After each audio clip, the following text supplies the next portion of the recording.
Hello, everyone, and welcome back to another Babbling Irons match review show. Wolverhampton Wanderers 1, West Ham 0. It was a pretty dull game, wasn't it? I mean, it's really getting to that stage of the season where I don't want to say forced to watch West Ham play, but it's very difficult to watch us for 90 minutes, especially at the moment with the form we're in.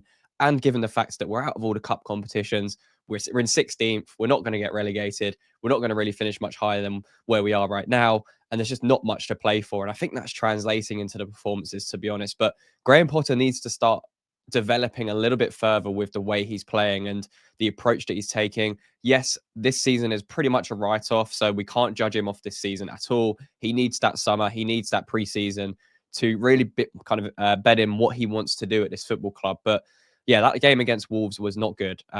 It was a game that was really frustrating to watch, especially in the first half. Second half, we were a little bit better, but Wolves were very comfortable throughout the 90 minutes. I mean, we did create a few chances, but it was mainly off the back of Wolves' mistakes, to be honest. Two of the four big chances we created were from those positions. But, credit to Wolves. They got an important win for them. That's pretty much them safe now as well. They're in a very similar position to us in the league, just slightly below us. But we're going to go through, we're going to break down and dissect all of the key moments and highlights from the game in this review show. So if you do enjoy it, please do leave a like on the video and subscribe to the channel for more content in 2025. And yeah, let's start with a roundup of the statistics. Just it's always a good place to start. So West Ham having 59% possession to Wolves' 41, RxG at 1.34 to their 1.18. Both sides not really having a lot of shots. 9 for Wolves, 10 for West Ham. 2 shots on target for Wolves, 1 shot on target for West Ham. 2 big chances for Wolves, 4 for West Ham, and we missed all 4 of them, of course. Wolves actually missed all of their 2 big chances too. We completed more passes, 1 more corner than Wolves, and Wolves had slightly more fouls than us. And you can see the momentum graph there. Wolves pretty much dominant in the first half for large periods, and we were very passive. Second half, Wolves sat in and became a much more composed and, just compact threat on the counter-attack when they needed to. And with the lineups, I was surprised by the lineups. Obviously, we brought in Cresswell, Kilman, and Mavropanos into the back three. Tadibo came out. Scholes come back in for Emerson, which I was surprised at because Emerson actually had a good game against Everton. We had a midfield pivot of Paqueta and Ward-Prowse. I did not like that one bit before the game, and especially during the game.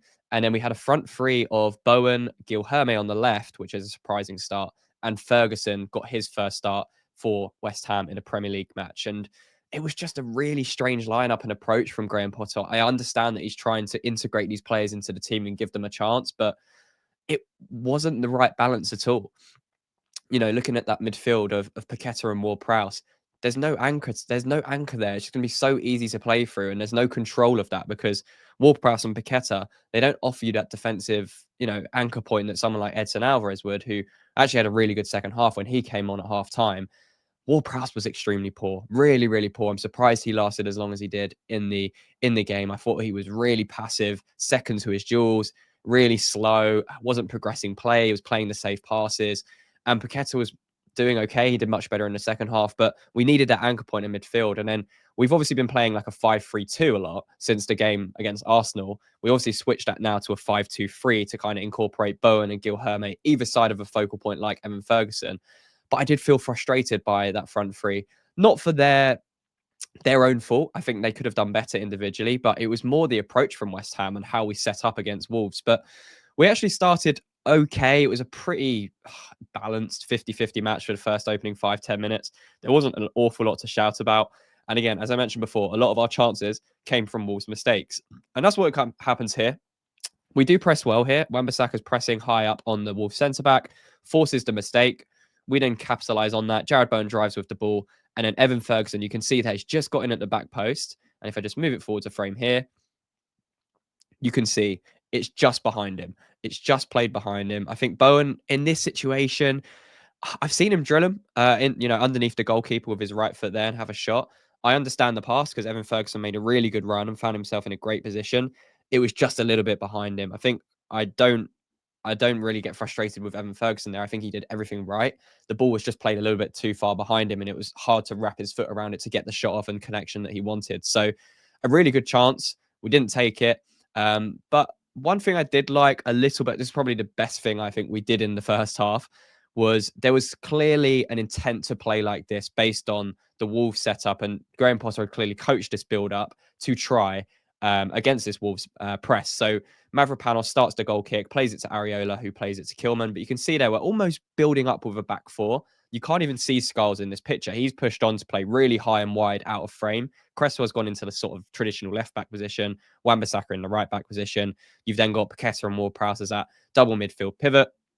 As we move on the play, Kilman goes long and direct into Ferguson. And this is something we haven't really been able to do with the 5-3-2 setup because we haven't had that focal point up front. And, Kudus can be quite strong and good at doing that, but Bowen's not, that's not his game at all when he's playing striker. So it just provided that outlet to do this. And I think this was definitely coached by Graham Potter. We clearly identified this as a weakness for Wolves, and we could actually bypass their press really easily with one pass into our focal point, and then getting players like Guilherme, Bowen close enough to the possession, close enough to the play to get onto the second ball. Evan Ferguson does really, really well here to hold up his man, plays it off to Guilherme. Guilherme then finds a really nice pocket of space, plays a great pass out to Bowen, and Bowen just can't contact. He kind of deflects, he kind of scuffs his shot a little bit, and it's an easy save for Sarr in the end. But that all comes from 3 or 4 sequential passes from our own goal kick, and that's the sort of thing that I do get encouraged by. It's hard to say that we can't just do that every game because you're relying on a focal point like Ferguson, and teams will quickly identify that and switch on to what you're trying to do. But I did like that we tried stuff like that in the first half. It was rare when we did it, but those moments did look good when we tried it. Defensively, however, we were way too passive. We weren't pressing high enough. It was way too easy for Wolves to get on the ball, and their midfield pivot of Andre and Gomez were fantastic in the first half. They were dictating play. They were dominant in their duels. They were controlling possession against West Ham. And that's how their goal comes from. They're just patient in their possession. They draw West Ham out. And again, it's just not switching on to these situations. So Wolves actually had an attack just before this on the left-hand side. And it breaks down. They come back through and they play it back to Totti Gomez at centre-back. And you can just see here, we've got a back five there. Because they've gone to the left, Wan-Bissaka and Paqueta have come out to this side. So the gap between Wan-Bissaka and Mavropanos is quite big. And look at Paqueta there with his man. You'll be able to see. As we move it forward to frame, this is where we don't get back into our shape quick enough. So number one, Wan-Bissaka doesn't get back in to tuck inside to form that back five. And number two, you can see Paqueta there, who I've circled, just loses Bellegarde, who drifts into this pocket of space. And then the second mistake is Ward-Prowse is way too high. So what I've circled in the middle there, that's Ward-Prowse's position. He's too far up. And this is what I meant about not having that anchor in midfield, because he's not naturally going to do that. Despite the fact that he's played central midfield for many years, it's not his instinct to sit and be that focal point of the midfield and be that anchor point. And he just presses. He's like 5 yards out of position here. He should be a little bit dropping deeper because our defense is in the situation it's in. The gap's too big. And you can see there, Paqueta, he's lost his man. It's way too easy for him to run past him. They play a simple pass in. Mavropanos actually does well to challenge this. He wins the duel, gets quite unlucky that it ricochets back into Strand Larsen's path. But look at the reaction. Paqueta standing still, walking. You can see Ward-Prowse. He's too far off it.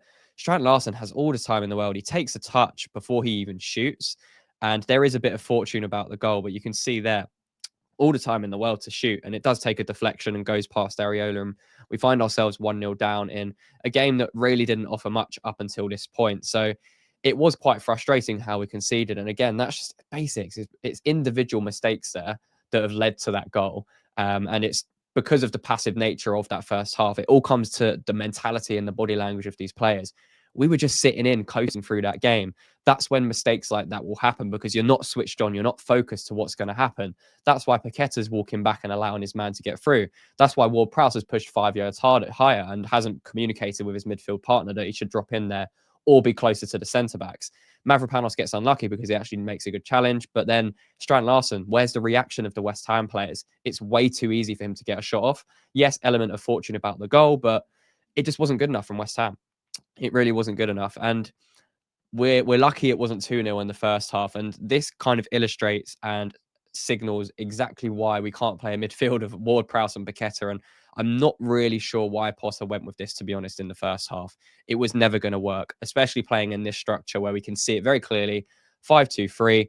We were just sitting like this. Wolves were just moving us side to side. They're 1-0 up. They were cruising through the last 20 minutes of this second half after they scored. And we were just sitting in our shape. And when we tried to press, Wolves were just playing around us really easily. Our pressing was not good. We weren't motivated. We weren't hungry. We weren't pushing as a team. We weren't cohesive. So they found gaps really easily. If I move this forward a couple of frames, this is what, 10 seconds after that first frame you've just seen. Wolves have just drawn us in. They've played exactly how they want to. And this was the difference in the midfield in the first half. We were 5 yards off it. Every single person, not even just the midfield, West Ham in general, we were 5 yards off the pace, and Wolves just wanted it more. They were sharper, they were quicker. Doherty here plays the ball into Gomez, but he backs him. He backs him to be able to control this, either go back or change his man. But you can see Ward-Prowse going in. He's just way too far off of it. And how does it end up in this situation? He pirouettes Ward-Prowse like he's not even there on the half turn and drives through the middle of Ward-Prowse and Paqueta. And that's the difference. That's the difference between the Wolves and West Ham midfield in that first half. Not only the technical ability and the urgency in which they played, but also shutting off those angles. And we weren't doing that because Wolves were pressing higher up than us in the first half. They were shutting those spaces down, whereas West Ham were too passive with our back five. And then the midfield two of Ward-Prowse and Paqueta were getting left kind of hung out to dry in that midfield area. And yeah, Wolves, they continue with a really, really nice run from Gomez. He actually sits, I think, Mavropanos down or Kilman down. I don't know who that is in the end. But then they play a ball in and they should score. They should score, but they hit the bar and we get massively fortunate that we're not 2-0 down in this situation, because 26 minutes in, 2-0 down, it's pretty much game over, especially with the way West Ham have been playing and the lack of creativity that we've seen. But yeah, that first half was really difficult to watch, other than the first couple of encouraging moments before Wolves scored. But as soon as Wolves got that first goal, it was so easy for them. We were just passive. We did not want it. And we almost forced Graham Potter to make some changes at half time. And to his credit, he did that. He made 3 of them and we changed systems. So we've gone back from a 5-2-3 and moved into a back 4 against Wolves, because we recognized that they would probably sit off in the situation they're in. Obviously, missing a player like Cunha is massive for them. And yeah, they had a lead to hold on to. So this is what we went with. Just after kickoff, you can see here, we've gone into a back 4. We've got Scarles, Kilman, Mavropanos, and Wan-Bissaka. We've got a midfield pivot of Ward-Prowse and Alvarez now. So we've taken off, we've sacrificed a defender to basically go forward at the back and get an extra midfielder in. Carlos Soler's come out to the left. Gil Hermes come off. Fulcrook's gone up top for Ferguson, and then Bowen stayed out on the right-hand side, and Paqueta's pushed forward into the number 10 position. So effectively a 4-2-3-1 or a 4-3-3, however you want to look at it. Before we even get into the second half, I think it was harsh taking off both Guilherme and Ferguson. I actually thought Ferguson was doing okay with the scraps he was feeding off, to be honest, and the way we were playing. I think he could have done better, of course. A lot of players could. I thought Jared Bowen had a really poor game by his standards. And Guilherme as well, being played on that left-hand side. It's not his natural position. It's his first Premier League start. And he just wasn't given that opportunity, really. I thought he did a nice couple of things. He played too safe at times, but he's a young kid coming into the Premier League for his debut. You're going to keep it simple. And we praised Ollie Scarles for doing the exact same thing in his debut. Slightly different circumstance, I know, but I was frustrated that Guilherme wasn't on the pitch for the second half instead of Carlos Soler. I think Guilherme could have stayed on until at least the 60th minute, especially now we'd moved to a back 4 and we were clearly playing more aggressive. I think we would have seen a better Guilherme. And it would have suited Ferguson as well. But Fulcrook, it was good to see him back. I actually thought he was really, really good in the second half. Definitely our best player. And it was good to see him looking quite sharp after the injuries he's had. So positives there. But yeah, I feel like Evan Ferguson will feel frustrated by that, because I don't think he did an awful lot wrong. Especially, I think it was just West Ham set up in the first half. But nonetheless, we went to a back 4. We went more aggressive. We were controlling possession. What we saw was exactly why West Ham fans are getting a little bit frustrated by what we're seeing under Graham Potter. It was too side to side, backwards, sideways, and they're not really creating anything or drawing Wolves into it, because Wolves were just sitting there.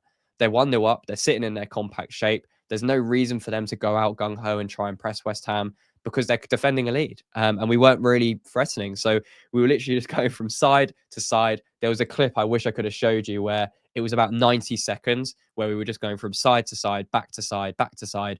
And it was frustrating, really frustrating, because there has to be a purpose behind doing that. You're drawing Wolves out, but it wasn't drawing Wolves out. And then we weren't being penetrative enough with our midfield passes through the lines. So it made it really difficult to watch. But we had 2 really good chances in the second half. The first one is from Fulcrook. Again, this is it's not really it kind of signals the difference in intent from West Ham. I thought we were much sharper. We were clearly playing with a little bit more intent, other than obviously that 90-second period where I said we were going backwards and sideways. But it was clear as the game progressed at 1-0, we're trying to get the equaliser, we're pushing Wolves back, and we were trying. The intensity levels had gone up, and we were filling players in the box. You can see here we've got 5 players in the box right now. I think Souček's come onto the pitch at this point. Emerson's come on at left back for Scarles.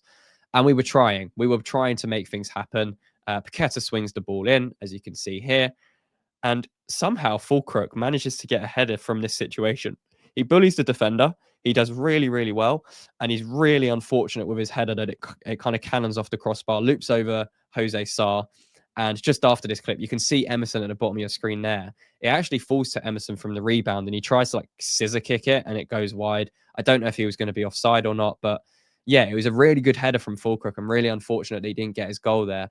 But yeah, Fulkrug just offered a different level of physicality and threat to that Wolves back four, and it created space for others. And it just caused a little bit of chaos that we didn't see in the first half from Evan Ferguson or West Ham in general because of the way we were playing and the setup that we had. But yeah, Fulkrug was playing really, really well. Still very rusty, of course, given the circumstances. He's played very limited football this year, but definitely encouraging signs from his performance that we saw in that 45-minute period. And Souček, right at the end, almost got the equaliser for West Ham. And again, it comes from Wolves' mistakes. You could say West Ham pressing. Bowen does really well to chase this down. The Wolves defender tries to go long. Bowen blocks it. It deflects into the path of Fulkrug. And this is what I was saying about the difference in levels from someone that's clearly a good technical player like Fulkrug, or a striker that isn't, or is out of form and or not playing with a striker at all. And Souček makes a really good run. Fulkrug takes a nice touch and he just backheels it into the path of Souček. Really nice forward play. Souček takes a couple of touches inside, and he goes on his left foot, which is the right thing to do. But he drags it towards the near post. He's got all of the space on the other side of the goal. That's where the target should have been. He shouldn't have dragged it towards the near post. I think because it was on his left foot, he just kind of snatched at it. But look at the goal there. I mean, it's all there. It's kind of gaping. I mean, you could even say, could he lay it off to Fulkrug? I don't think so. I think you shoot in this situation, but he has to go across the goalkeeper there. He has to do it. You can see Bowen in the top right of your screen there. He thinks it's going to go in. But yeah, it was frustrating because we definitely had some big chances in the game to get something from it. Do I think we deserved anything from it on the balance of performance? To be honest, no. Do I think Wolves massively deserved the win? No, not either. But they probably just edged it given the work rate that they showed. And yeah, they clearly wanted it more in the first half, and then they were happy to sit in the second half. And they could have made it 2-0 right at the end, but when we were kind of going all out attack, but they didn't. And it finished 1-0. But yeah, I think the second half, I think encouraging signs from the likes of Fulkrug. I think we were much better in the back four, pushing Wolves back with the way they were playing. But players like Carlos Soler, I mean, I've said it a lot of times now on this channel, he goes hiding. He is someone that does not take the ball and drive with the ball or try and make something happen in a match. He came on and he effectively did nothing for 45 minutes. It was really frustrating. And that's why I'd rather see someone like Luis Gil play, because at least at that point, you're playing a young player who's part of your squad. He's not alone. He's not someone that we're not going to sign in the summer. And you're developing him and you're giving him a chance in a back four where we're pressing higher. Soler was so poor. Like, if you could watch it back, honestly do, and just see what he did, because he was just hiding. He was going wide when he didn't need to. He wasn't coming into the play. He wasn't linking play. He wasn't looking for the ball, looking to make things happen. And that's what Soler is. He's a neat and tidy player, but extremely ineffective, especially when he's playing out on the left-hand side. So I was really frustrated by his performance. But second half, as a general, the team leveled up. The intensity was better. Again, frustrating that we didn't create enough. I think one shot on target is pretty damning once again of what Graham Potter's creating at West Ham, and it has to change going into the new season. He has to look at ways to address that. And look, it's way too early to judge that, so time will tell with that one. And once he starts to integrate more players into this squad, obviously Fulkrug's coming back in. We were missing Kudus against Wolves.